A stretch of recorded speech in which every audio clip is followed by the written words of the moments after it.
Entre le XVIII et le XIXe siècle, les jésuites diffusent en Europe une quantité importante de comptes rendus et de publications sur la Chine. L'un des ouvrages les plus célèbres, l'histoire de l'expédition chrétienne au royaume de la Chine de Nicolas Pigot, rédigé à partir du carnet personnel de Napoléon, un prêtre jésuite qui a vécu en Chine, se présente dans un véritable traité de sinologie. Les Européens découvrent à travers ce texte l'histoire et la géographie de la Chine, qui nourrissent la culture et ses coutumes. Or, si, comme a pu faire remarquer Lucien Beger dans son article Fin de siècle et exotisme, le récit du voyage en Extrême-Orient, les écrits des jésuites sur la philosophie et les traditions chinoises étaient rédigés à l'origine dans le seul but de mieux intégrer les missionnaires et de christianiser les Chinois, ils sont devenus au siècle des Lumières l'argument principal des dépistes contre le christianisme. La philosophie chinoise est alors très prisée, notamment par Voltaire, qui, en s'opposant fermement au catholicisme, propose de remplacer la religion par la morale. Dans son essai sur les mœurs et les discriminations, publié en 1756, il s'appuie de nombreux témoignages de jésuites qui montrent la suprématie de la Chine sur l'Occident.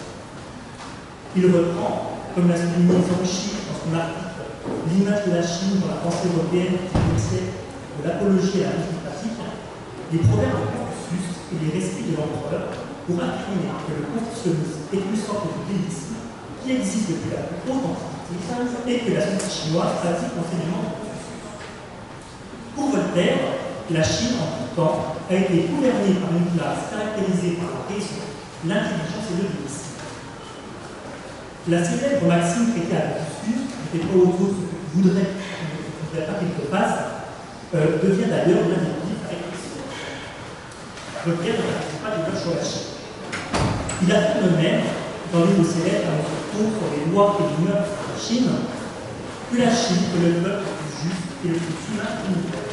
Je cite Voltaire, ce qui plaît de toutes ces cours chinoises, c'est qu'aucune ne peut faire exécuter le plus vil citoyen à l'extrémité de l'empire, sans que le procès ait été examiné 3 fois par le grand conseil, auquel préside l'empereur lui-même. Quand je connaîtrais de la Chine que cette seule loi, je dirais, voilà le peuple le plus juste, le plus humain de l'univers. Alors, il est légitime de s'interroger sur la réflexion de Voltaire, qui semble surtout utiliser la Chine comme une illustration de ses théories philosophiques.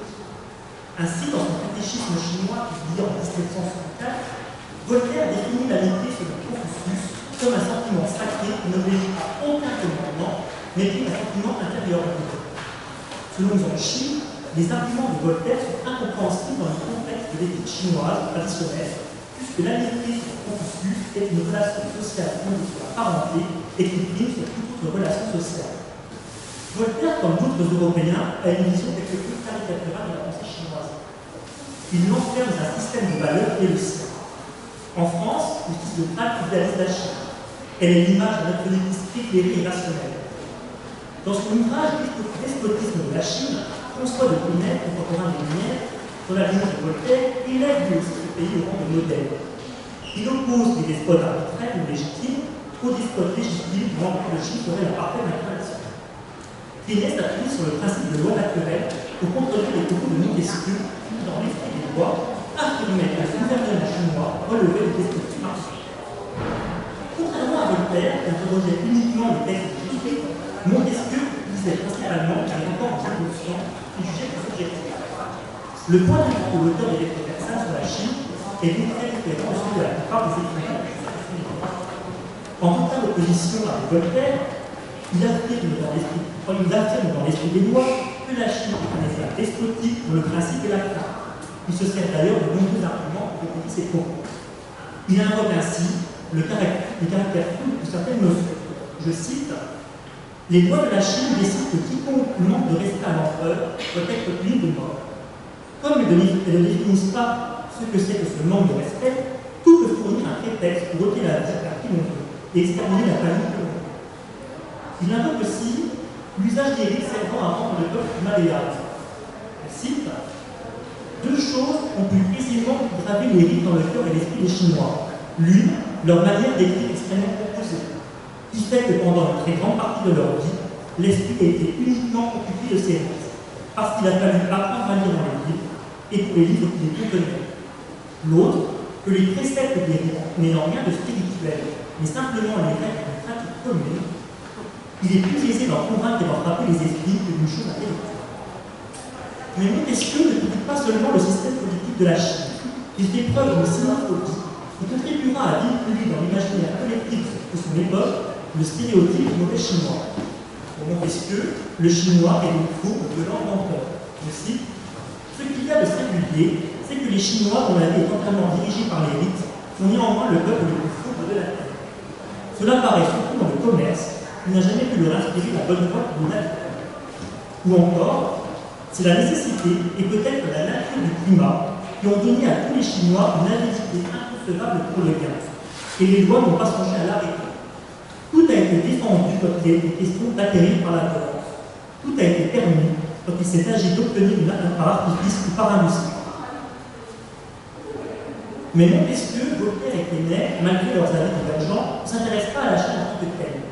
Elle est surtout une référence qui leur permet de mettre en valeur le manquement des institutions européennes en matière de religion, de morale, de politique, d'éducation. Au-delà de la question sociale, la Chine devient, sous la plume des philosophes des Lumières, un lieu fantasmatique. Dans ses essais sur les mœurs, Voltaire évoque ainsi un véritable pays de cocagne qui semble faire écho à l'Eldorado de Cancun. Je cite: ce pays, favorisé de la nature, possède presque tous les fruits transportés de notre Europe, et beaucoup d'autres qui nous manquent. Le blé, le riz, la vigne, les légumes, les arbres de toute espèce qui couvrent la terre. Mais les peuples n'ont fait du vin que dans les derniers temps, satisfaits d'une liqueur assez forte qui s'attirait du vin. Mais dans sa volonté de mettre en avant la Chine et le de l'Europe et plus particulièrement de la France, Voltaire, comme a pu le démontrer Christian Mervault dans son article Le cynophile et le cynophobe, Voltaire, lecteur de Corneille des propos, perd toute objectivité. Si de nombreux critiques remettent en question ses propos en apportant des démentis à tout ce qu'il a pu encenser, le philosophe reste campé sur ses positions. Or, s'il n'a jamais cessé de louer les qualités d'un pays qu'il juge en tout point exceptionnel, il contribuera cependant à imposer en Europe l'image d'une Chine archaïque qui n'a pu sortir de ses traditions. Il évoquera d'ailleurs dans ses essais sur les mœurs l'impossibilité pour les Chinois d'évoluer dans les domaines des arts et des sciences. Je cite: on demande pourquoi les Chinois, ayant été si loin dans les temps si reculés, sont toujours restés à ce terme. Pourquoi l'astronomie est chez eux si ancienne et si bornée? Pourquoi dans la musique, ils ignorent encore les demi-tons? Il semble que la nature ait donné à cette espèce d'homme, si différent de la nôtre, des organes faits pour trouver tout d'un coup tout ce qui aurait été nécessaire et incapable d'aller au-delà. Voltaire, qui malgré voyager en Hollande, en Allemagne, en Belgique, en Suisse, n'a cessé de reprendre le propos tenu par Lourdes Néron Barbosa dans son article Image de la Chine dans l'œuvre de Voltaire, de concentrer ses fantasmes sur une culture lointaine exemplaire et sur un mode de gouvernement sans équivalent. Cette idée d'une Chine archaïque participe d'un exotisme que l'on retrouvera dans la littérature française tout au long du XVIIIe et XIXe siècle. Selon Basil Guy, auteur de The French Image of China, cette figure du chinois en sage dominant a fini par succéder au mythe du grand sauvage dans le rôle de révélateur de travers du monde occidental. Cette idée s'applique parfaitement à la nouvelle Le Café de Sumatra de Bernard Saint-Pierre, publiée en 1790, qui met en scène un débat entre des hommes de confessions différentes, affirmant chacun que leur religion est la bonne. N'arrivant pas à se départager, ces fervents croyants se tournent vers un disciple de Confucius qui explique que chaque religion tente de s'approprier Dieu alors que celui-ci se manifeste à tous par la nature. Cette conception particulière de l'idée de Dieu vient mettre à mal la question des dogmes et donc la notion même de religion. Or, le bouddhisme, qui passionnait Schopenhauer et les écrivains du XIe et XXe siècle, est avant tout une philosophie de la sagesse qui, comme l'a souligné Yves-Marie Adeline dans son ouvrage de l'Ancien Antique, Mise sagesse orientale et philosophie grecque, cherche à supprimer les plaisirs pour mettre fin à la souffrance. Les personnages du Café Sumatra, enfermés dans leur propre réalité, refusent d'écouter la parole des autres. Le sage, qui s'est représenté comme un pouvoir par un disciple de Confucius, non pas par un disciple de Bouddha, vient leur rappeler que leur plaisir est toujours pouvoir avoir raison de combat d'ignorance. Je cite: chaque peuple croit enfermé dans ses temps celui que l'univers invisible ne renferme pas. Cependant, est n'importe comparable à celui que Dieu lui-même a élevé pour rassembler tous les hommes dans la même communauté. Tous les temps du monde ne sont faits à l'imitation, tous les temples du monde ne sont faits à l'imitation de celui de la nature. Dans la littérature française du XXe siècle, le personnage du sage chinois sert souvent à mettre en relief les mauvais comportements des Européens. Notamment le cas dans des œuvres comme Les Sauvages de l'Europe de Robert Limousin ou encore dans Le Mandarin de Kinshifu du marquis de Bonnard. Dans le roman de Moussin, les Anglais sont d'ailleurs présentés aux yeux du sage chinois comme un peuple barbare. Les reproches de Montesquieu vis-à-vis des Chinois sont transposés chez Moussin au peuple britannique. Je cite, « Ils aperçoivent des hommes garrotés et presque sans vêtements, on tirait un vaisseau. C'étaient des Français, un corsaire anglais venait de faire prisonnier. On les précipita du navire par terre, des soldats se jetaient sur eux et achevaient de les dépouiller avec la dernière violence. Les femmes n'étaient pas traitées avec toute humanité. » On retrouve cette même thématique dans 3 romans épistolaires, Lettres chinoises, Le Marquis d'Argence, entre 1739 et 1740, La balance chinoise, c'est un roman anonyme de 1763, ou encore L'espion chinois de Blanche Boudard en 1764, qui, par leur traitement du motif de l'étranger, font écho aux lettres persanes de Montesquieu. Il s'agit comme toujours de reprendre les propos tenus par Louis Maillot dans sa thèse de doctorat intitulée La Chine et les Chinois dans les romans français du XVIIe siècle, d'observer l'étranger chinois lointain et exotique afin de critiquer les mœurs françaises en explorant les enjeux complexes de l'altérité du pays. C'est à travers le stéréotype du sage que la Chine apparaît dans de nombreuses œuvres du XVIIe siècle comme une civilisation empreinte de grandeur, qu'elle se présente avant tout comme un espace fantasmatique ouvert à toute métamorphose. Or, ce merveilleux chinois, comme le marquis de Bonnard et Louis Guillaume de Proux, peut sans doute être mis en relation avec l'intérêt grandissant des Européens pour l'art asiatique. Dès la fin du XVIIe siècle, les motifs chinois sont à la mode. Jack Marx, dans son article De la Chine à la chinoiserie, échange culturel entre la Chine, l'Europe et les Pays-Bas méridionaux XVIIe et XVIIIe siècle, met d'ailleurs en relation ce nouvel intérêt esthétique avec le goût de l'époque pour le baroque. Je cite, « Certes, l'influence de la Chine se rencontrait presque miraculeusement avec les grandes tendances du goût régnant entre 1720 et 1770, c'est-à-dire la confusion des figures et de l'ornement, les effets de surface dus à la découverte de matières nouvelles comme la l'invitation de forme. » L'exemple des chinoiseries reste bien au-delà du simple effet de mode que la Chine représente pour les Européens, et notamment les Français, une forme d'activité fascinante. Le narrateur du roman français de Le Breton en 1789 rêve ainsi une Chine idéale qui serait le prince, tandis que Sade, dans un autre registre, évoque en Juliette les prospérités du vice, des supplices orientaux d'une barbarie si extrême qu'elle ne peut être évitable. Je cite, « Passant ensuite aux coutumes étrangères, nous voyons en Chine le bourreau répondre sur sa vie de cette passion, qui se patient à terre avant le temps fixé, lequel est ordinairement fort long, quelquefois même de 9 jours, et pendant ce temps-là, les supplices sont variés avec le plus grand art. » Si la mention des supplices chinois commence à apparaître dans la vie française de cette époque, elle est rendue populaire près d'un siècle après avec des écrivains tels que Hans Norman et surtout Octave Mirbeau, l'auteur en 1899 du Général de Sarkozy. L'exportation des latins du XXe siècle d'aquarelles représentant des scènes de la vie chinoise et notamment des institutions en Europe et en Amérique a peut-être eu une incidence sur l'imaginaire collectif de la belle époque. Pour Jérôme Bourgeon, auteur de l'article Inventé des supplices chinois, ces illustrations accusent jusqu'à la caricature la représentation occidentale africaine, souffrance de la victime, affliction des témoins, cruauté des bourreaux, avanie des corps suppliciés. Or, la mise à mort en Chine n'est pas un spectacle punitif, mais une exécution au sens strictement légal et administratif du terme. Les récits et témoignages de missionnaires, militaires et hommes d'affaires européens ont totalement abstraction de cette dimension juridique. Ils représentent les Chinois comme des êtres cruels, barbares, dépourvus de la moindre once de pitié.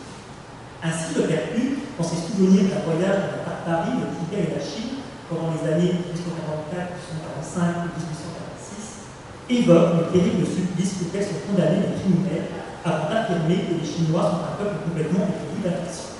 Je cite, « Il est d'usage en Chine, après l'avoir flagellé, on accuse jusqu'au sang, ou l'avoir roué de coups jusqu'à du meurtrement, on lui fasse appliquer des remèdes pour terminer ses forces, et le torturer à nouveau sans danger de le tuer. On prétend que plusieurs de ces remèdes ont d'une merveilleuse efficacité. Les plaies se cicatrisent si promptement que les supplices peuvent recommencer tous les jours. » Autre extrait, 50 jours suffisent pour avoir les lettres de Paris à Canton, mais de Canton à Paris il faut attendre 3 mois.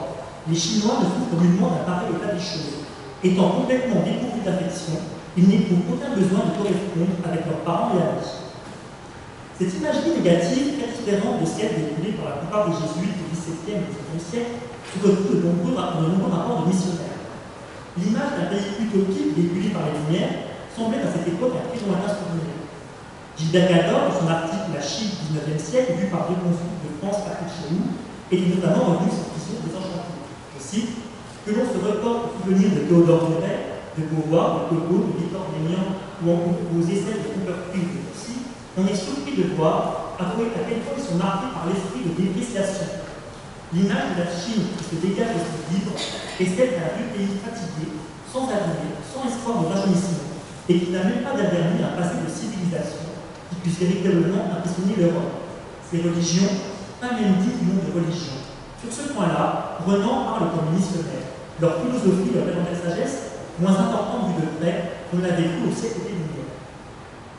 Les événements historiques déboucheront sur la guerre franco-chinoise sont sans doute l'une des causes de la propagation d'un imaginaire cauchemardesque qui passionna durablement le public français.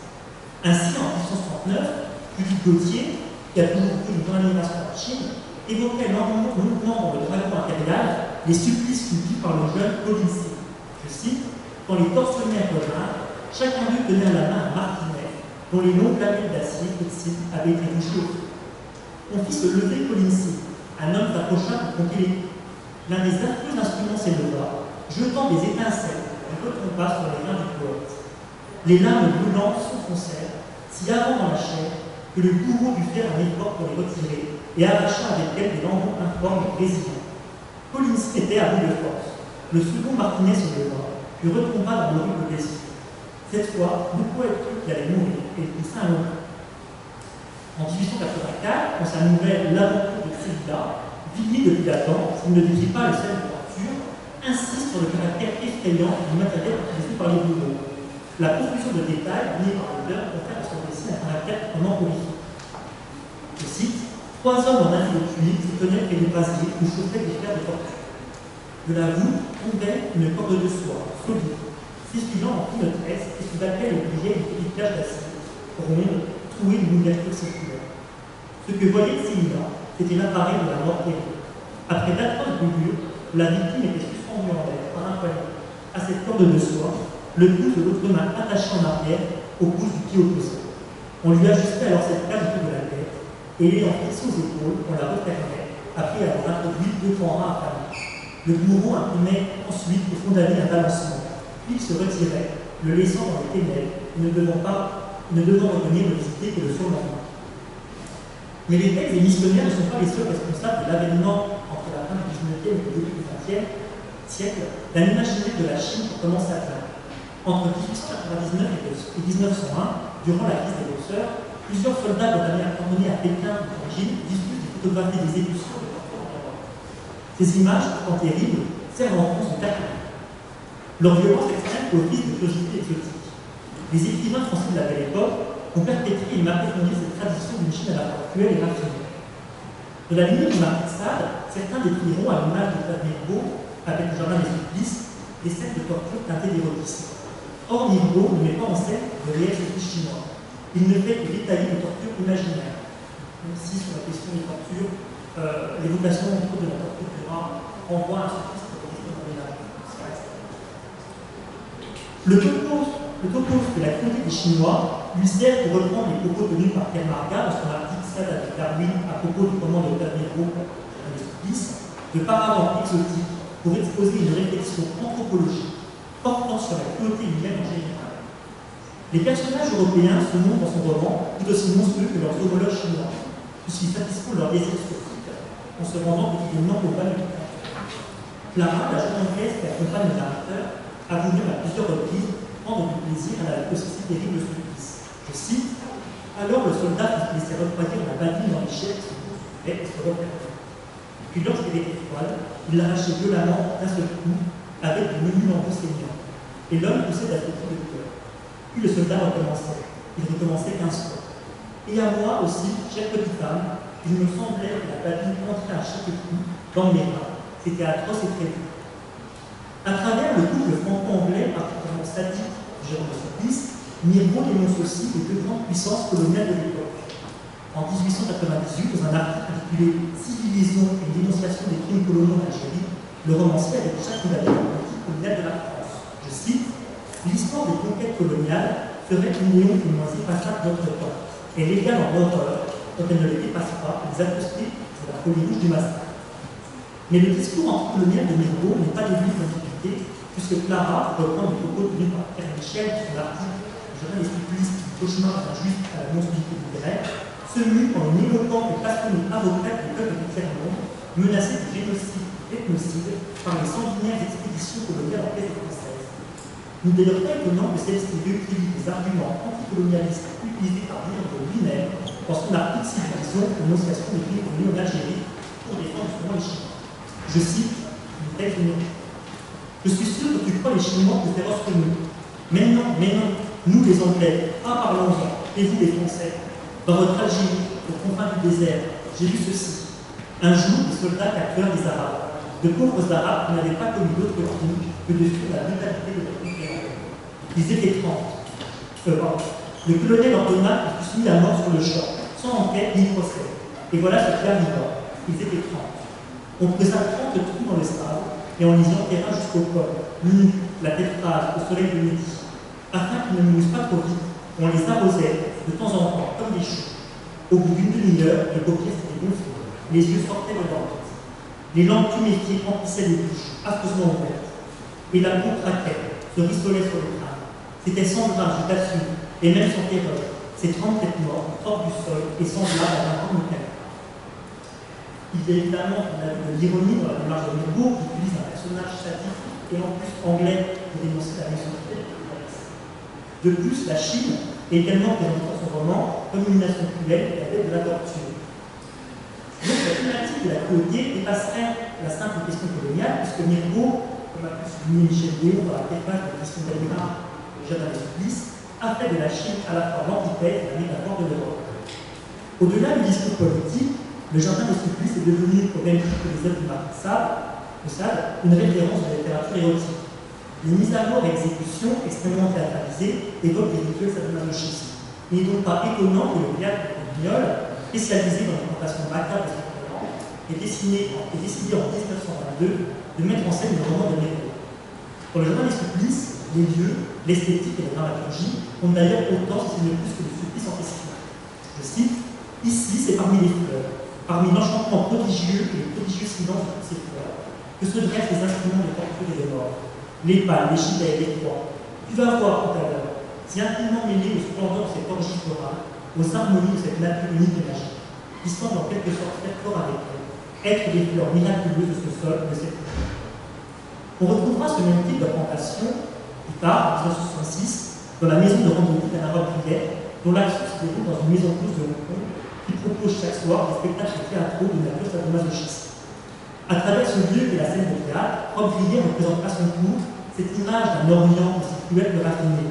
Il perpétue une tradition qui, de Sade à Georges Bataille en passant par Mirbeau et le théâtre de Vignol, intègre encore la culture française, comme l'atteste récemment l'exemple du film Les Nuits rouges du bureau de Jacques de Julien Carbon et Laurent Couteau, sorti en 2011, où il est entre question d'une pierre chinoise mythique, aussi bien capable de prodiguer de l'histoire caresses que d'épouvantables accouchements.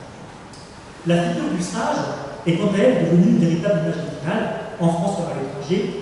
Il n'y en était quasiment pas un seul film d'art martiaux qui n'a pas recours à ce personnage philosophe étant le héros à accomplir sa quête et à devenir un véritable combattant. Bien qu'aujourd'hui le lecteur et le spectateur français sachent que ces deux visions antagonistes de l'image caricaturale de la Chine et qu'il existe d'autres types de représentation d'un réalisme, ils n'en demeurent pas moins attachés à ce cliché qui n'ont cessé de construire depuis des siècles dans l'imaginaire collectif européen un Orient insaisissable, tour à tour troublant, amusant, dangereux, mais toujours stimulant. Merci.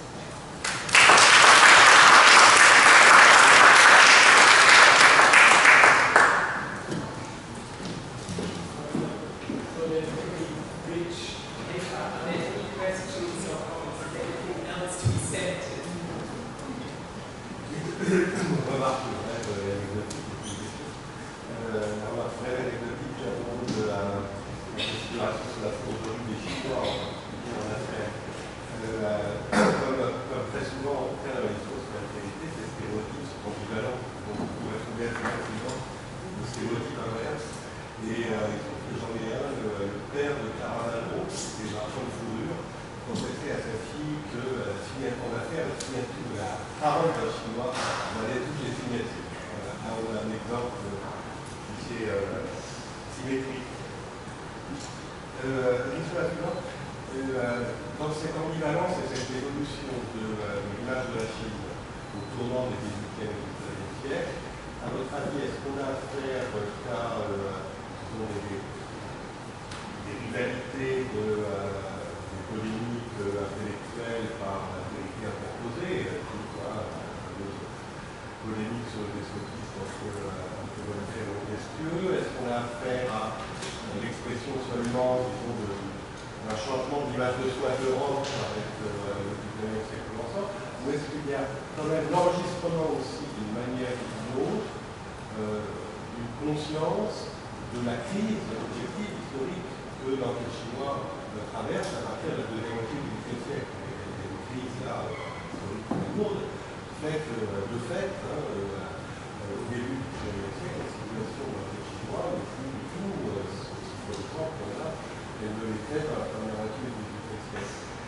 Est-ce que vous avez vu, est-ce que pour tout ça, c'est pur fantasme, en gros, les projections, ou est-ce que quand même, de temps en temps, ça s'appuie sur les connaissances à peu près objectives de la situation chinoise? C'est une question intéressante parce que d'un côté, quand on parlait par exemple de Voltaire ou de Montesquieu, il s'appuie sur les documents des jésuites, des négociants, et donc des documents qui sont très orientés, on peut dire, et qui datent déjà, tout à fait. Et donc, du moins l'impression de ce que j'ai publié et lesquels j'ai pu lire, j'ai l'impression qu'ils sont encore beaucoup restés là-dessus. Et qui récupèrent, moi c'est la récupération, qui récupèrent ces idéologies qui ont été véhiculées pour la plaquer un petit peu sur leur propre philosophie, sur leur propre doctrine quelque part. Donc, ils aient eu connaissance effectivement de ce qui se passait, il y a un avis sur la question, mais j'ai quand même l'impression qu'on est quand même davantage, même du XXe siècle, dans le domaine quand même de système fantasmatique qui est écrit à un peu de pièce. Moi j'ai l'impression. Peut-être que du côté anglais, il faudrait des choses plus informées. Peut-être. De la présence aux armes. Peut-être, oui. Pour la France, ça m'a question très précise. La mise en scène des supplices de Mirbeau, les acteurs chinois ou les acteurs déguisés en chinois? pour la Oui, tu as le million de son je pense que c'est pas. Non, c'est juste une un système de. J'ai pas été dans la question de l'hôpital de l'Union, je pense que c'est Est-ce qu'il y a des pièces de théâtre autre que celle-là, mettre en scène des Chinois dans cette image très très négative que vous avez décrite? Et dans ce cas-là, qui joue les personnages chinois?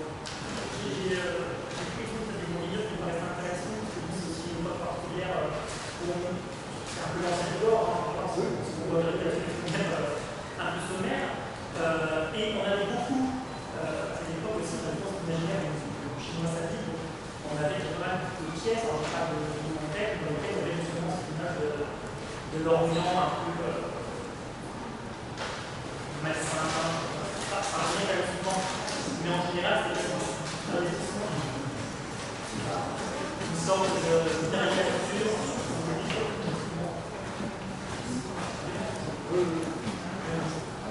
Après, les Chinois, dans ce genre de production,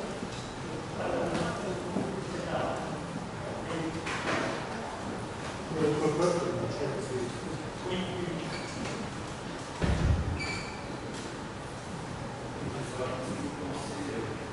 Justement, il est intimidé d'un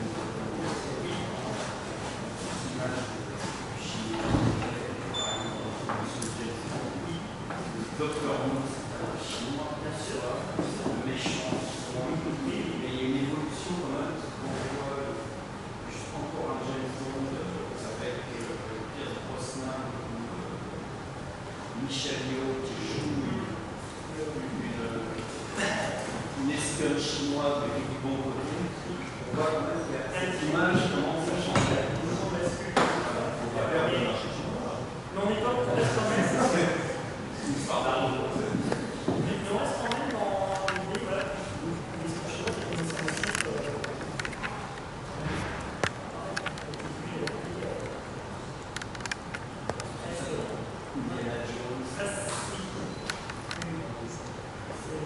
Mais c'est vrai que peut-être aujourd'hui, même si on garde les stéréotypes, on est quand même moins dans cette négativité, je pense.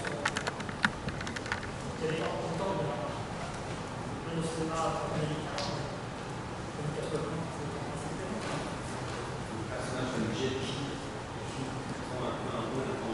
oui, c'est ça. À la fois les gens qui vont faire des massacres et en même temps des condamnés. Oui, on joue souvent sur l'ambiguïté, jusqu'à la découverte de ce personnage assez mauvais que vous pensiez, c'est assez sympa. Est-ce que vous incluez justement dans vos recherches cette vision qui parle au cinéma, puis la mondialisation qui est C'est ça qui m'intéresse le plus, c'est de montrer comment aujourd'hui on voit, on perçoit en regardant ce cliché-là, et finalement en les poussant, enfin, il y a une forme de modification de ce là et en même temps on les détourne. C'est un perpétuel retour.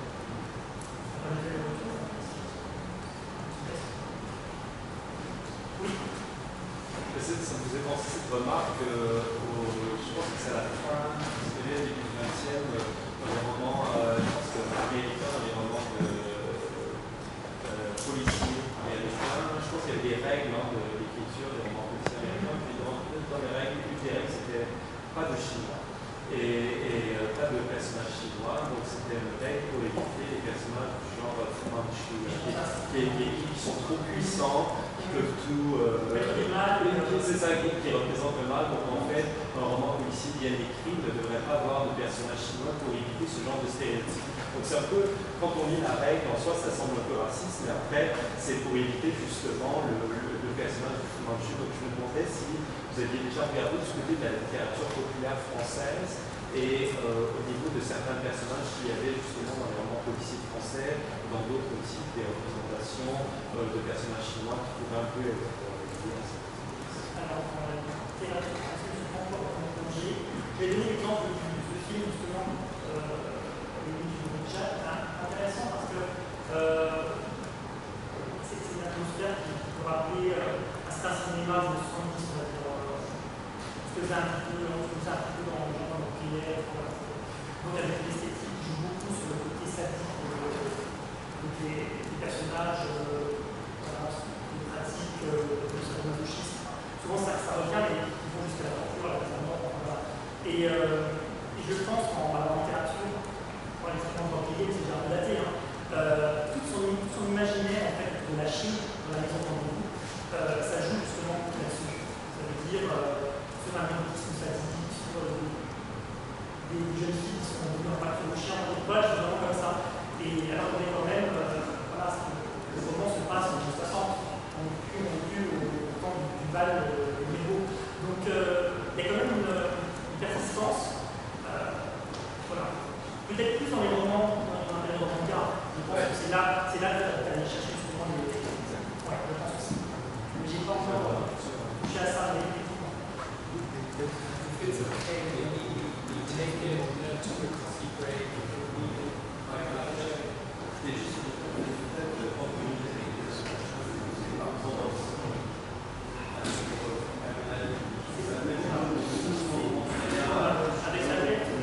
avec sa tête, c'est possible. C'est possible parce que c'est de prendre les Chinois, parce que pour moi, je connais leur anglaise. Oui, pour pas paraître coquille. Oui, moi, non, mais j'ai repris, j'ai vraiment parsemé.